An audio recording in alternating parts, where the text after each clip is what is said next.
안녕하세요. 여행론입니다. 먹과 낭만의 도시 목포, 제가 다녀왔습니다.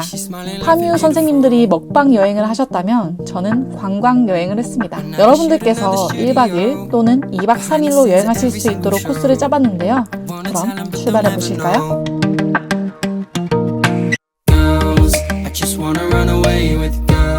먼저 목포에 일찍 도착하신다면 노족봉에 가보세요. 관람 시간에 제한이 없기 때문에 아침 일찍 도착하시는 분들은 노족봉을 추천드립니다. 목포역에서 도보 12분 정도의 거리이며 차량으로 이동 시 3분 정도 걸립니다. 이동 시간은 카카오맵 기준으로 측정했으며 개인에 따라 차이가 있습니다. 노족봉은 해발 600m 바위산에 불과하지만 이순신 장군이 노족봉을 이용하여 위장 전술을 펼쳐 왜군들이 스스로 물러나게 한 역사가 있는 곳입니다. 또한 노족봉 뒤쪽으로 영화 파묘에서 보았던 새말뚝을 볼 수가 있는데요. 일제강점기 때 일본이 우리 민족의 정기를 끊어놓기 위해 우리나라 명산 곳곳에 새말뚝을 박았습니다. 이곳에서는 새말뚝이 38개가 발견되었어요. 목포에서 여행을 하면 화가 나는 순간이 꽤 많습니다. 근처 정자에 가시면 나 혼자 산다에 나오는 멋진 뷰를 볼 수가 있어요. 불 사용이 안 되는 조건에서 취식이 된다고 하니까 멋진 뷰와 함께 간단한 식사를 즐겨보세요. 저는 시간상 이곳은 패스했습니다. 다음으로 목포 근대 역사관에서 목포의 역사를 먼저 보시는 것을 추천드립니다. 노족봉에서 차로 이동하면 3분, 걸어서 이동하면 8분입니다. 티켓은 성인 기준으로 2,000원을 주고 구매하시면 1관뿐만 아니라 2관도 관람하실 수 있습니다. 관람 시간은 9시에서 6시까지만 가능하고 오후 5시까지 입장하셔야 됩니다. 1관은 목포에서 가장 오래된 건물인데요. 드라마 호텔 델루나 촬영지로도 굉장히 유명한 곳입니다. 놀러온 학생들이 도대체 어디서 촬영했냐고 열심히 둘러보았지만 건물에 들어오기 전 외관을 보지 못했나 봅니다. 너무 귀여웠습니다. 1관은 목포의 시작부터 근대 역사까지 볼 수 있고 총 7개의 주제로 전시되어 있습니다.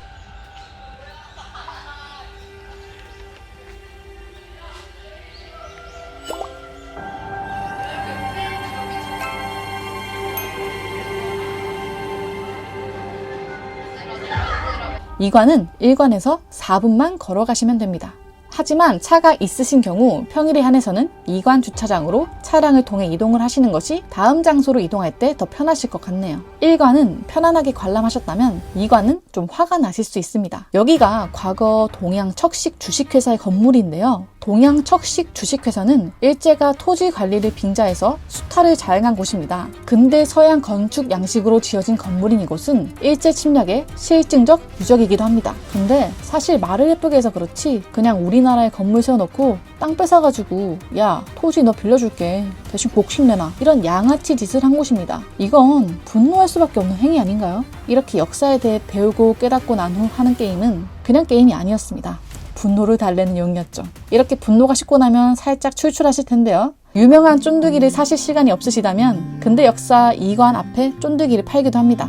제가 사실 서치를 정말 잘하거든요. 사고 나서 알았는데 조사해보니까 맛은 1978 황박사 순으로 인기가 많더라고요. 인기상으로는 황박사가 제일 많았습니다. 크게 맛 차이가 나지 않는다고 해서 저는 가까운 곳에서 구매했습니다. 목포 쫀득이는 뭔가 이 떡 같은 쫄깃함이 느껴지더라고요. 따뜻하게 먹어야 더 맛있는 쫀득이였습니다. 가격은 10,000원이었습니다. 이 쌀 쫀득이와 밀 쫀득이 이렇게 두 가지 종류가 있는데요. 쌀은 쫀득쫀득하니 결대로 뜯어먹는 맛과 그대로 베어먹는 맛 모두 좋았습니다. 밀 쫀득이는 늘상 먹던 그 맛이라 저는 쌀을 추천드립니다. 다만 실온에서는 다음날까지만 보관이 가능하여 택배로 주문해놓고 여행을 했습니다. 역사관을 다 둘러보셨다면 근처에 도보로 이동해서 볼만한 곳이 김대중 공부방인데요. 이관에서 걸어서 7분 걸리고요. 신안에서 목포로 이사와서 부모님께서 여관을 운영하셨는데 창밖으로 목포 앞바다가 한눈에 보였다고 해요. 바람이 잘 통해서 그런지 건물이 되게 시원하더라고요. 공부방 뷰도 굉장히 좋더라고요. 공부가 정말 잘 될 것 같은 그런 느낌이었습니다. 김대중 공부방에서 나와서 위쪽으로 올라가면 전망대도 있습니다. 바람이 정말 시원하게 잘 불더라고요. 더위를 많이 타시는 분들은 이곳에서 잠시 쉬어가는 것도 좋을 것 같아요.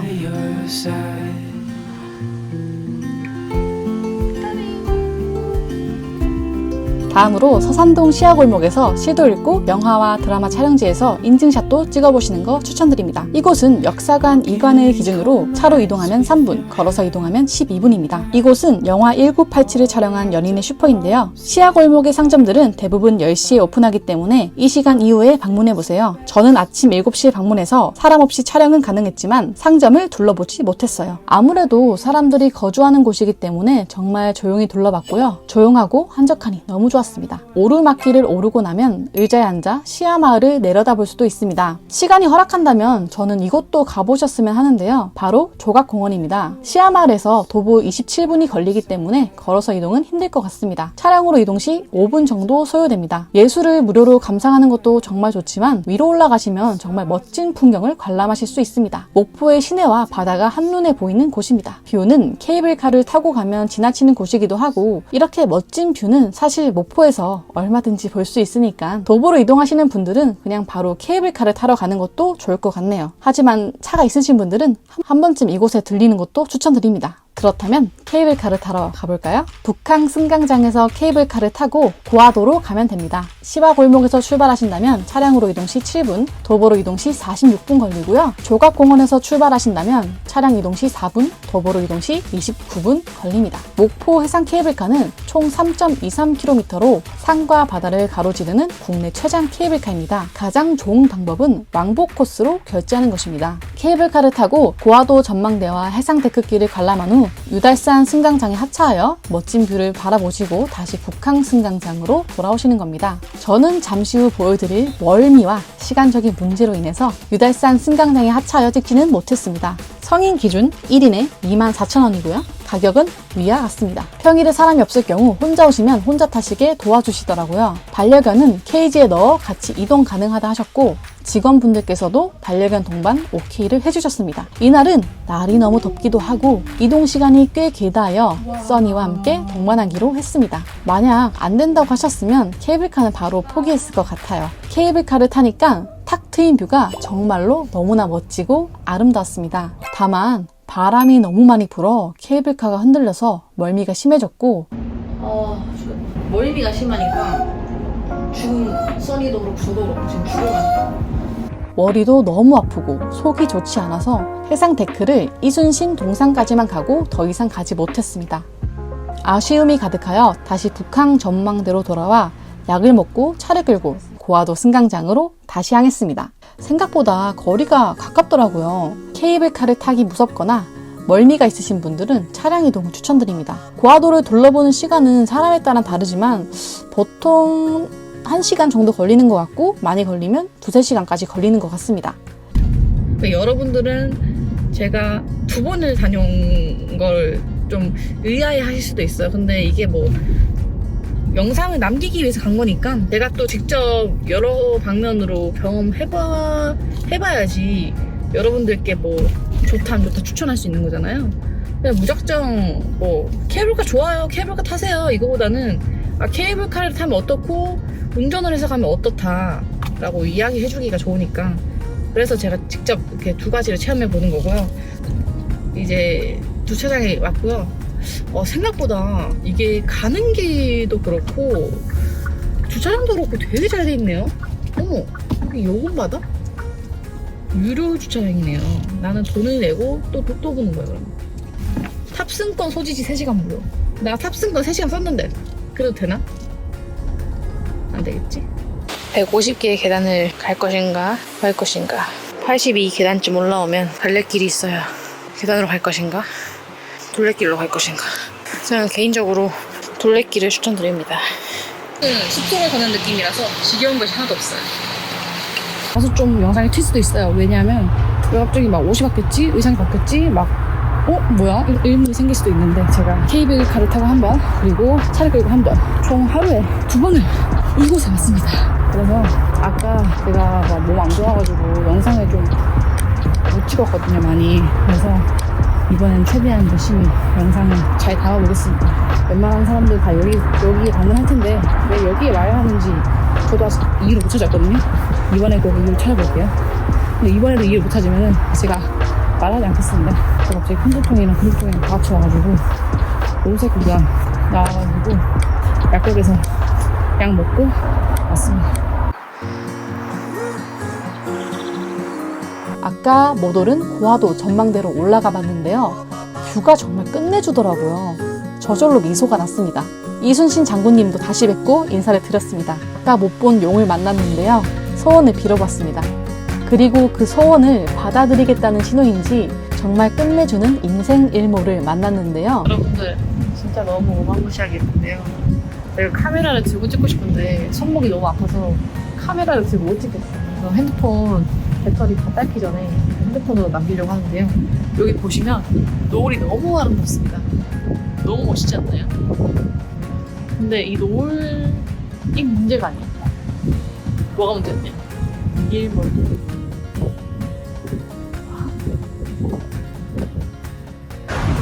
날 미치게 이제 나의 목표의 자기만족은 이걸로 행복이 끝이야. 더 이상 뭔가 바르지 않겠어.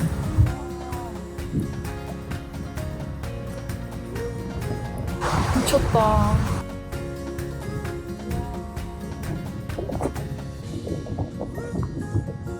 좀 이래? 좀 이렇게 이쁠 수가 있지.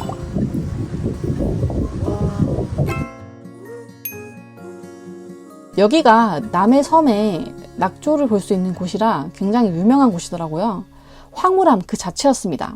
그리고 해상데크로 돌아갔어야 했는데 연결되는 길이 있다 해서 산책길로 오르게 되었습니다.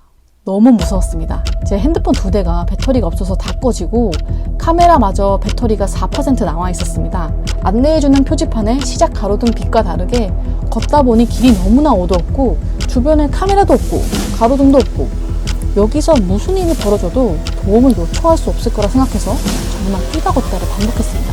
여러분들은 날이 어두워진다면 특히 혼자 오신 분들, 여성분들은 반드시 해상데크로 다시 돌아가시길 바라겠습니다. 굉장히 위험하고 굉장히 무섭습니다.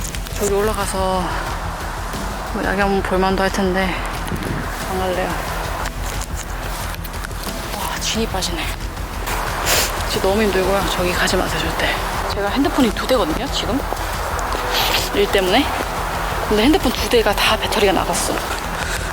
이렇게 밝은 길이면 상관이 없다니까요. 올만하지. 발도 잘 보이잖아요. 보여요? 어둠의 수준? 그러니까 이런 길이면 상관이 없거든요. 이런 길이면 올만하지. 근데 이런 길이라니까요. 막 숲에서 소리 나고. 보행 약자용 블랙길이라면서요. 근데 여기 봐봐요. 약자용 오다가 다칠 것 같아. 조명이 없잖아요. 그러니까 일로 가야 됩니다. 결국에. 여행 왔다가 험한 일 당하면 안 되잖아요. 그러니까 저처럼 혼자 다니시는 분들은 절대 산길로 가지 마시고 데크길로 가세요. 데크는 다 조명 처리 다 돼 있거든요. 근데 산길은 어둠이니까 절대 산길 가지 마세요. 카메라 배터리도 없어서 충전하고 가겠습니다. 다음으로 갈 곳은 바로 스카이워크입니다. 이곳은 북항 승강장에서 차량으로 이동 시 4분이고요. 걸어서 이동 시 25분입니다. 고화도 승강장에는 차량으로 이동 시 16분이고요. 걸어서 이동은 불가할 것 같습니다. 또한 스카이워크 근처에 무료 주차장이 있습니다. 다만 입장 가능 시간이 있으니까 이를 참고하시면 좋을 것 같습니다. 시간이 늦어지면 유달 유원지에서 사람들이 불꽃놀이를 하기도 한답니다. 밤이 되면 춤추는 바다 분수를 봐야겠죠? 바다 분수는 스카이워크에서 차량으로 이동 시 20분입니다. 걸어서 이동은 2시간 걸립니다. 바다 분수의 운영 시간은 위와 같습니다. 저는 때마침 해상 W쇼가 이뤄지는 날이라 끝내주는 불꽃놀이를 볼 수 있었습니다. 반려견 동반이 가능했고요. 써니는 공연 전까지 노즈워크를 하며 놀고 공연을 시작하면서 불꽃놀이가 끝날 때까지 기절 모드였습니다. 낮에는 정말 더운데 밤에는 쌀쌀하더라고요. 그래서인지 목포를 가시는 분들은 얇은 외투 하나쯤은 혹시 모르니까 챙겨 가심을 추천드립니다. 공연 마지막에 폭죽이 터지는데요. 너무 좋던데요? 이걸 무료로 볼 수 있다니 그것도 편하게 앉아서 안전하게 최고였습니다. 주차할 곳도 많아서 정말 대만족이었습니다. 게다가 무료 주차였습니다. 체력이 조금 남아있으시다면 갓바위까지 보시면 되고요. 바다 분수에서 도보로 17분 걸리지만 걷기 좋은 길이라 부담되진 않을 것 같네요. 차량으로 이동 시에는 2분 걸립니다. 무료 주차장 있습니다. 저는 다음날 아침에 갓바위를 보았습니다. 사람이 많이 없어서 사진을 찍기 좋았고요. 갓바위는 약 8천만 년 전 화산재가 굳어진 은결, 은회암입니다. 갓은 삿갓을 말하는데요. 스님 두 분이 삿갓을 쓴 것 같다 해서 갓바위라 불려오고 있습니다. 갓바위를 제대로 느끼기 위해서는 정면뿐만 아니라 측면에서도 바라보셔야 한다는 점. 또한 갓바위에 대한 머나먼 전설 이야기도 되게 흥미롭고 재밌어서 참고하시면 좋을 것 같아요. 날이 더운지 해파리들이 동동 떠다니더라고요. 바다도 한번 구경해보세요. 아이가 있으시거나 지구과학을 좋아하시는 분들은 목포 자연사 박물관 방문을 추천드립니다. 갓바위에서 차량으로 이동 시 4분 걸리고요. 도보로 이동 시 12분 걸립니다. 대형 무료 주차장 있습니다. 박물관에 전시되어 있는 내용물도 스토리도 너무 좋더라고요. 개인적으로 정말 좋았습니다. 참고로 자연사 박물관 티켓 구매 시 목포 생활도자박물관과 목포 문학관은 무료로 입장이 가능합니다. 5시까지만 입장이 가능하고요. 5시 45분부터는 불을 끄기 시작하더라고요. 6시가 안 되었는데 포토존에 막 불을 끄기 시작하시니까 좀 당황스러웠어요. 관람 시간이 6시까지인데 관람객이 눈치 보며 빨리 나가는 상황을 만드시더라고요. 관람하실 분들은 되도록 일찍 가서 보세요. 저도 다음부터는 좀 서둘러서 방문하는 습관을 만들어 보겠습니다. 그럼 이렇게 불편한 감정을 느낄 필요가 없으니까요. 그냥 가기 아쉬우시다면 김대중 노벨 평화상 기념관 방문을 추천드립니다. 자연사 박물관에서 올 시 차량으로 10분, 도보로 1시간 걸립니다. 관람료 및 주차료는 무료고요. 김대중 노벨 평화상 기념관은 정치적으로 보지 않고 관람하시면 좋을 것 같아요. 노벨상의 유래와 함께 노벨상을 받은 인물들, 그리고 김대중 대통령의 이야기와 철학을 배울 수 있는 곳입니다. 뒤편에는 인한영 공원이 정말 잘 조성이 되어 있으니까 시간이 허락한다면 잠시 휴식을 취해보세요. 이 밖에도 크루즈 여행도 많은 분들께서 추천해 주시기도 합니다. 맛집은 제가 많이 가보지 못해 추천드리긴 힘들지만 혼자 여행하시는 분들은 마땅히 혼밥 식당을 찾기 힘들 것입니다. 그럴 경우 한식 뷔페를 추천드릴게요.